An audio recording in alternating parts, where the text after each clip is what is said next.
Coming your way from New Orleans, the American Farm Bureau Convention, the 100th annual.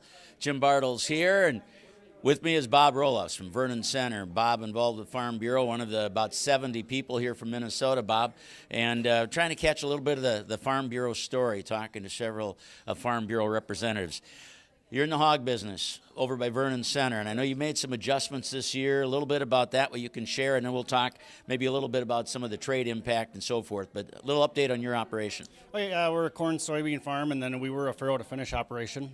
We just, over the last year and a half here, we changed our sow farm into a finishing site.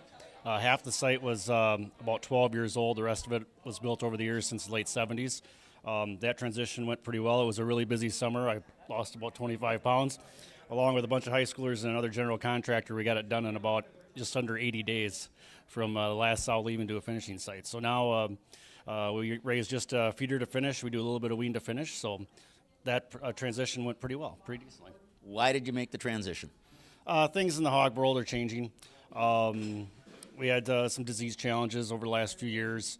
We're in south central Minnesota, so PRRS can be quite challenging, and we just felt it wasn't worth converting into a filtered sow farm, which kind of protects you a little bit from them aerial viruses and stuff.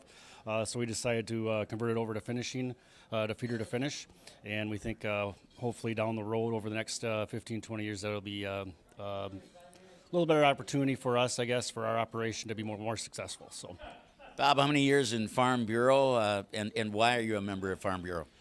I'm a member of Farm Bureau to be an advocate for agriculture, to protect our livelihood and our lifestyle. I enjoy farming very much. I worked in law enforcement for quite a few years before coming back to the farm. I farmed during that period too, but I felt farming was a better outlook for my life than my law enforcement career was. Pigs and tractors don't talk back.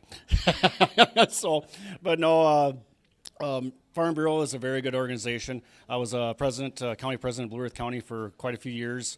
Since the early 2000s, and then been on director on the state board for almost 6 years now. So it's been quite a learning experience, especially on the state and national level, because I got pretty heavily involved in that parts of it here the last 6 years. So, one more thing, and again, we're talking with Bob Roelofs from Vernon Center, Minnesota. Awful lot of conversation the last several months about tariffs and the trade and the agreements with Canada and Mexico and China. What kind of impacts that having on the farmers and the concerns that farmers have?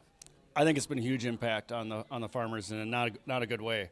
When this president took office, I kind of thought he'd keep the road on trade going very well.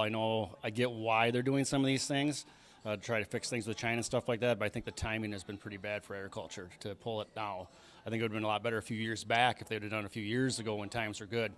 I think it's made things very challenging.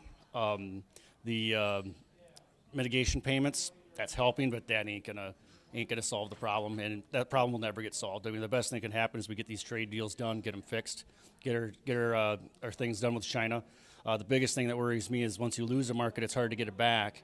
So how much of this Chinese business are we really gonna get back? They keep talking about they're gonna buy more beans, they're gonna buy a ton of beans there. Well, it hasn't really materialized that well yet, and the markets have shown it. So I hope it changes, but I think it's going to take some time, and I really hope it does. I know some farmers need it sooner than others for this stuff to change, and it'll be interesting to see how that goes, but hopefully we can get some of this trade stuff done and taken care of in the near future. That expression, get her done, I want to get her done. Get her done. I mean, it needs to get done, and it needs to get fixed, and they need to solve these issues and these problems. It's very tough when government's gridlocked like we're seeing right now, and with the shutdown and everything, like FSA offices are closed right now, Farm Service Agency offices. I mean, there's guys that need to get in there. There's bankers that are trying to, get renewals done and things like that. Well, I talked to one the other day from our local area, and I asked, so how are you bankers going to react to FSA being closed everywhere and some of these farmers needing funds out of there for different programs and stuff? And he just goes, it's going to be tough because, they got guys already that need everything they can get, and it's just making it even more challenging. So certainly some challenges coming up with financing for this coming year. We know that. Yes, for sure. And we're already seeing it in our neighborhood, even in our local areas. I think most guys are already around the Midwest. Well, we'll keep working towards making it better. Bob Roelofs, thanks for your work on this as well on behalf of Farm Bureau and farmers in general. Thank you. Bob Roelofs from Vernon Center, southern Minnesota. Jim Bartle's here from New Orleans, American Farm Bureau 100th Annual Convention on the Inkstead, Minnesota Radio Network.